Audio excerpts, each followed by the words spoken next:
Bom, gente, por aqui a gente agora vai falar sobre economia, porque o presidente do Banco Central, Roberto Campos Neto, disse em entrevista à Folha de São Paulo que costura um acordo com o ministro da Fazenda, Fernando Haddad, para a aprovação da PEC que amplia a autonomia da instituição. Campos Neto disse que, abre aspas, a autonomia financeira é um passo no sentido de aprimorar o arcabouço de autonomia do Banco Central, fecha aspas. E hoje, durante a palestra em São Paulo, ele disse que a autonomia financeira do Banco Central é um passo natural. A presidente do PT, Gleisi Hoffmann, foi uma das que criticou o tema no X, o antigo Twitter. Ela escreveu, abre aspas, a Folha dá espaço para o Campos Neto defender ainda mais autonomia para o Banco Central. Segue defendendo taxa de juros acima da realidade, contenção do crédito e ainda aponta os salários melhores como risco. Querem submeter o Brasil a uma ditadura monetária, fecha aspas. Bom, quero ouvi-los aí sobre o posicionamento da presidente do PT, Gleisi Hoffmann. Com você, Deise. Alguém no governo sempre tem que fazer o papel de bater no Campos Neto, né? Não tem isso. O Lula, assim que assumiu, no dia 1 já bateu nele, agora é a Gleisi, e aí o Haddad sempre ia lá e fazia aquele papel de... É o morde-a-sopra, né? O Lula batia nele por causa da inflação, porque depende da economia para tentar 2026 e até para sair bem nessa eleição de 2024, agora a eleição municipal. Mas essa é uma história que a gente tem visto desde o dia 1 desse governo, né? Um bate, o outro assopra, né? Normalmente o Haddad... Provavelmente agora a gente vai ver uma reunião de novo do Haddad com o Campos Neto dizendo que está tudo bem. Mas a verdade é que o Campos Neto, ele tem, uma pesquisa do ano passado, indicou que o Campos Neto tinha uma aprovação do mercado de 67% e o Lula tinha uma desaprovação de mais de 90%. Né? O que se tem questionado agora nessa PEC aí é se o Campos Neto não deve fazer um esforço para manter o legado dele, né? Que tem sido positivo, ele é muito bem avaliado pelos funcionários do Banco Central. Mas aí tem dois lados, assim. A Gleisi, acho que ela bate por bater, né? Porque tem um núcleo duro do PT ali que vai contra tudo e contra todos.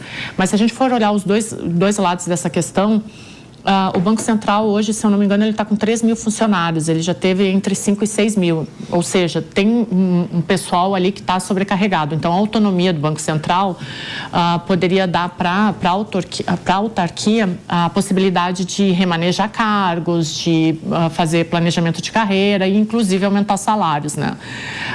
Mas há também aqueles que criticam e falam que autonomia é essa, né? Que eles precisam. Já não é autônomo o suficiente. Né? Então, são os dois lados da questão. Eu, como cientista político, olhando do lado da política mesmo, do cenário político, acho que essa vai ser uma guerra até o final do mandato do Campos Neto. Né? Alguém do núcleo duro do PT sempre vai bater nele, porque a inflação está alta, porque bateu o carro na esquina, o Campos Neto virou um dos inimigos desse governo. Né? Todo governo tem um inimigo, do governo Lula é o Campos Neto. E aí sempre tem alguém que vai lá, ou é o Lula, ou é a Gleisi, e daqui a pouco a gente vai ver uma reunião do Haddad com ele dizendo, olha, não é bem assim, estamos todos bem, né? Porque exato. Isso faz a política. A gente vê sempre o Haddad tentando fazer esse trabalho, né, de conciliação, de ponte, né? Foi assim desde o início desse governo. Campos Neto veio também recuando a taxa de juros, veio fazendo aí um papel importante de conversar, de dialogar, inclusive com o presidente, se propôs a conversar com o presidente.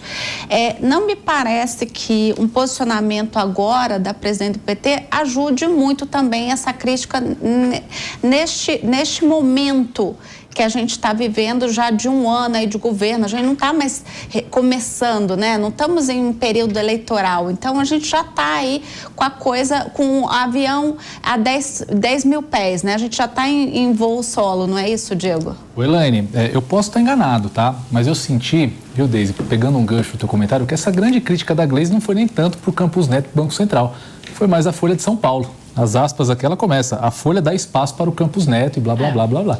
Então, enfim, o Campos Neto, as críticas do PT ao Campos Neto são conhecidas e já não é de hoje, né? Você disse muito bem, desde o primeiro dia da gestão, a alta cúpula do PT, do governo federal, fazem críticas ao presidente do Banco Central. O que é um contrassenso, porque essas mesmas pessoas, na semana passada, estavam comemorando o PIB de 2,9%, e um PIB que tem como principais protagonistas, em primeiro lugar, o agronegócio, que é a grande estrela da economia brasileira, que é a grande vocação do Brasil, que, enfim, dispensa maiores comentários aqui, é de fato o que mantém a nossa economia em patamares razoáveis, fazendo um esforço muito grande, porque inclusive são atacados eventualmente pelo governo, e, de outro lado, o Campos Neto, que não se rendeu às críticas, não se rendeu ao populismo de baixar a taxa de juros na canetada, como pretendia o governo federal, o que evidentemente forçaria a inflação. Então, eu acho que o governo federal, o PT, precisa encontrar aí, precisam se decidir. Não tem como eles criticarem o Campos Neto e elogiarem o resultado econômico. Então, ou seja, a parte ruim é culpa do Banco Central, a parte boa não, foi o trabalho do governo. Tá havendo aí um contrassenso. O que é importante a gente deixar muito claro para o nosso telespectador aqui, para o nosso ouvinte? A função do Banco Central é fazer a política monetária do país. Uma das ferramentas para fazer isso é mover a taxa de juros ali para regular justamente a inflação. O que o Campos Neto fez foi impedir que se fizesse política com uma seara do governo, um setor do governo, que tem que ser eminentemente técnico. Porque nós temos uma experiência, todo mundo aqui vai se lembrar do tamanho da crise econômica que foi gerado quando lá no governo Dilma Rousseff, isso foi alterado para a conveniência política do governo de ocasião. Isso foi o que inclusive gerou a maior crise econômica da redemocratização e o impeachment da então presidente da República. Então, acerta o Campos Neto e eu deixo aqui também o meu elogio ao ministro Fernando Haddad, que também, na via contrária de toda a cúpula do PT e do governo federal, está querendo no Banco Central uma gestão autônoma, uma gestão independente, uma gestão pragmática. E só para arrematar, existem muitos estudiosos de democracia pelo mundo que tratam a autonomia do Banco Central como um dos requisitos para que um sistema seja democrático. Mas, infelizmente, não me surpreende. Um governo que trata a manifestação do dia 25 como uma manifestação golpista, como uma manifestação antidemocrática, de fato, não vai haver muita democracia em um Banco Central independente. Loyola, porque a grande questão que a gente fala, né, gente, é que o importante, e esse é um grande slogan desse governo, é o diálogo, né, é construir pontes. Então, só me chama a atenção dessa matéria é justamente essa crítica velada da presidente do PT, no momento em que a gente parece ter deixado para trás aí aquelas picuinhas, né? Aqueles ranços que existia entre Campos Neto e o atual governo. Já houve esse diálogo, de fato, Haddad merece todos os elogios pela gestão e pela forma como construiu bem essas pontes. Então, me parece um ponto, é meio contraproducente essa crítica agora, você não acha, Loyola? Inclusive é um meio de comunicação, porque afinal de contas temos que ter espaço para críticas e para elogios, né? Na verdade, vou tentar fazer um primeiro olhar aqui mais relacionado à questão da comunicação do processo, tá? E depois eu queria fazer uma fala mais política. Em relação à comunicação do processo, o Campos Neto está ali num lugar de pressionar o governo, ainda que me pareça que não é, ele colocou como uma autonomia, mas como já foi muito bem lembrado aqui, boa parte do que está por trás disso é também o aumento dos salários dos empregados do Banco Central, como já foi dito também. Os quadros diminuíram, mas tem um outro problema que não passou por aqui, que é o nível de assédio que esses funcionários sofrem por parte do mercado. O que acaba tornando, de fato, uma saída, uma rotatividade muito grande de funcionários do Banco Central. Me parece que isso é muito central no pedido e na pressão que o Campos Neto está fazendo. Eu acho absolutamente normal esse processo de... Agora, se a gente acha normal, eu acho que está todo mundo aqui achando que é normal, né? O processo onde o Campos Neto, que é o presidente do Banco Central, vai até um jornal de grande circulação e faz um pedido e orienta algo, a gente precisa achar normal também o posicionamento do Lula em relação à questão da queda da taxa de juros, que é outra autoridade política. E neste e em outros programas eu já vi que a posição não foi exatamente a mesma. O que, na verdade, está sendo ali disputado são dois processos. Primeiro, um processo de opinião pública, sim, e, em segundo lugar, a fala da Gleisi, ela vai ressoar muito mais, na verdade, ali com a questão da militância. E ainda em termos de comunicação, mas já fazendo uma transição para a política, eu pergunto autonomia para quem? Porque, por exemplo, o banqueiro André Esteves, que já foi preso em 2015, assumiu publicamente que Campos Neto consulta ele para definir a questão de taxa de juros. Isso é fala pública, isso é fala notória. Então, eu acho importante a gente entender que autonomia para quem? Autonomia do quê? Porque existe um conjunto de interesses ali de um mercado financeiro onde o desequilíbrio do poder do governo pode hiperfavorecer banco, investidores com intenções ruins. E eu não estou aqui fazendo uma generalização do processo. Eu estou dizendo que diminuir o poder do governo pode dar acesso a outros banqueiros inescrupulosos. A gente sabe que banco não perde dinheiro. Isso é uma verdade da história do mundo. Mas aí você não acha que a autonomia é muito melhor justamente para a gente não correr este risco? Não. Eu vejo justamente é o contrário. uma via contrária. Se você coloca um presidente ali que tem absoluta autonomia, porque o que está se colocando aqui não é uma autonomia, porque essa autonomia não existe. Você sempre presta satisfação a alguém, você sempre incomoda alguém, toda decisão sua vai favorecer alguém ou prejudicar alguém. O que está se colocando é uma autonomia em relação ao governo, para se atender aos interesses do mercado. É isso que está se colocando como autonomia. Então, a primeira pergunta que eu faço é justamente essa: autonomia para quem? Agora, esse posicionamento, tanto para mim, o do Campos Neto, quanto da Gleisi, é uma ferramenta de comunicação para pressionar ali. Porque, por exemplo, mais uma vez, o Lula pressionou, todo mundo falou que o Lula estava errado, e o que a gente viu nos meses subsequentes foi a taxa de juros caindo, exatamente como Lula tinha pedido, orientado e posteriormente concordado pelo próprio Roberto Campos. Então, mas dentro de certas métricas, né? Sim, mas mais uma vez eu coloco... Existe um conselho, que é o Copom, que determinou certas métricas para que essa taxa de juros viesse decaindo.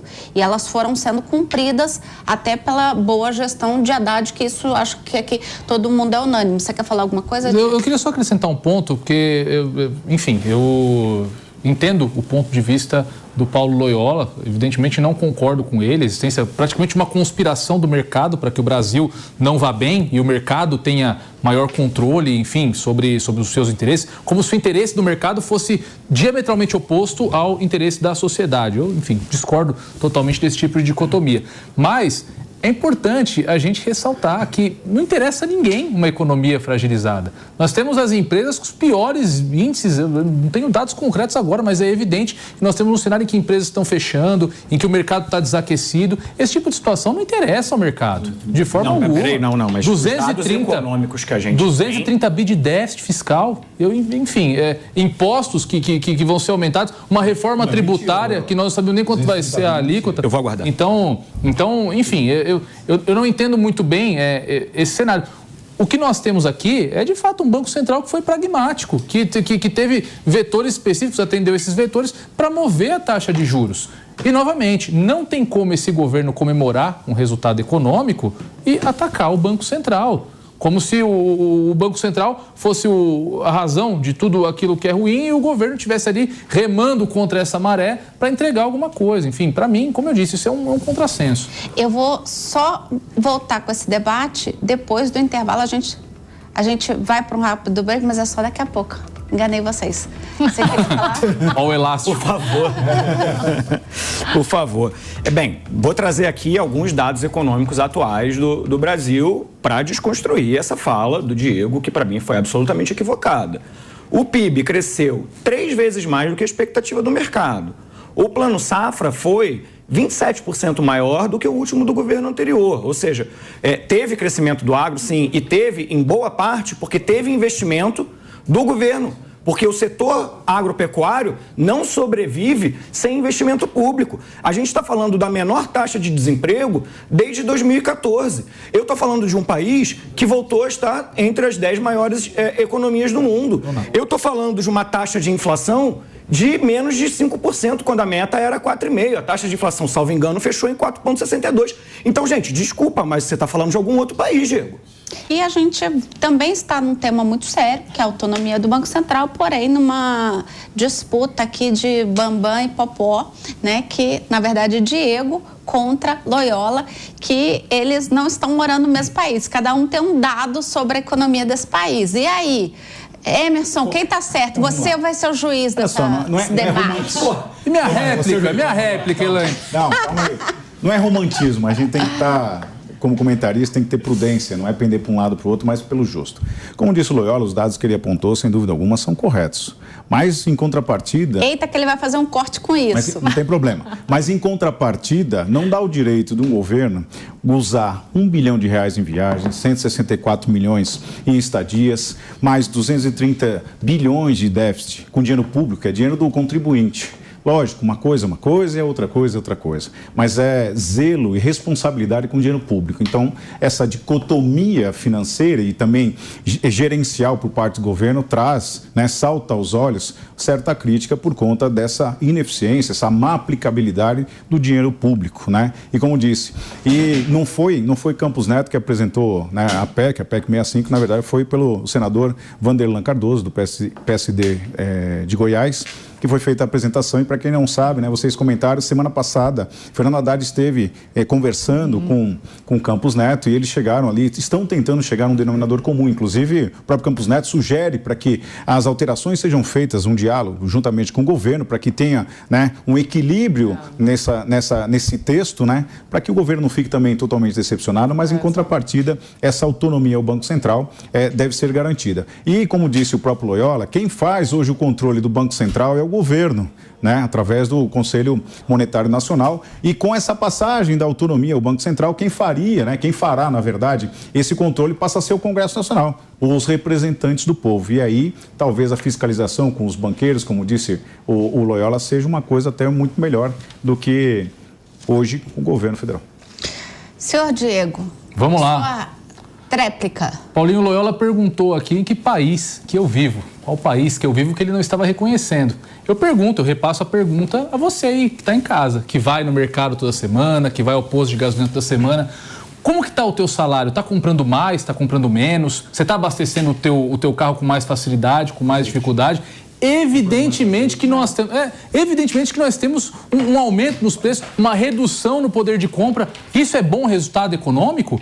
É assim? Essa é a gestão econômica que vai tirar o Brasil da crise? Pelo amor de Deus, não existe boa gestão econômica se a situação econômica do povo na ponta está sendo dificultada. Isso decorre do quê? Decorre da irresponsabilidade com o uso do dinheiro público. 230 bilhões de reais de déficit fiscal. Essa é a inglória missão do Haddad, de zerar esse número. Nós temos o maior endividamento das empresas públicas da história. Então, ainda que nós apresentemos um PIB de 2,9%, que na minha opinião é um PIBinho como é cultura no Brasil. Infelizmente, se pegarmos aí os outros países emergentes do mundo, certamente países na mesma situação que o Brasil cresceram muito mais. Nós estamos numa situação econômica ruim, sim. E ainda que o Paulinho tenha dados aqui, tem indicadores que mostrem um bom resultado, as conclusões não são as mesmas. Nós podemos tirar de outros vetores a conclusão de fato, que é o que você está sentindo aí. Você, nosso telespectador, nosso ouvinte, está sentindo as situações que eu disse para você, quando você vai ao mercado, quando você vai abastecer o seu carro. Então, diga você, que país que vocês estão morando, se é um país melhor economicamente ou pior economicamente. Pois é, agora com a palavra Loyola. E vamos continuar aí na tela dividida, Mel. Vou começar corrigindo mais um dado equivocado aqui do Diego, o de número de aumentos de empresa. Ano passado, em 2023, primeiro ano do governo Lula, aumento de 5,1% de empresas abertas comparado a 2022, último ano do governo Bolsonaro. Então, mais um equívoco aqui cometido pelo colega. Em relação às viagens, o Brasil tem um presidente que, ainda bem, e eu comemoro este fato, voltou a ser representativo no cenário internacional. Deixamos de ser um pária no cenário internacional. Deixamos de ser piada no cenário internacional. Só viramos persona não grata em Israel. Isso traz mais investimento para o país. Por exemplo, os Estados Unidos derrubaram um tipo de sanção que se fazia ao aço brasileiro que já durava 40 anos. E isso é feito com negociação diplomática, isso não é feito no Instagram, isso não é feito no Twitter. Isso é feito indo, dialogando, com trabalho diplomático e trabalho sério. Então, para além do dado equivocado, eu gostaria também de lembrar que não se faz gestão pública, e isso me parece o básico da gestão pública, baseado no preço do mercado da minha esquina. A inflação oficial brasileira, o dado oficial é que a inflação terminou o ano de 2023 em menos de 4,7%, quando a meta era 4,5%. E aí, mais um dado que o colega se equivocou. Infelizmente, são muitos dados equivocados aqui. Que países com a mesma situação brasileira, com o mesmo nível econômico, ou que são membros da OCDE, ou seja qual tenha sido aqui o nível de comparação, não cresceram tanto, cresceram mais do que o Brasil. Equivocado, o Brasil cresceu mais do que os Estados Unidos, cresceu mais do que o Japão, ultrapassou a economia do Canadá.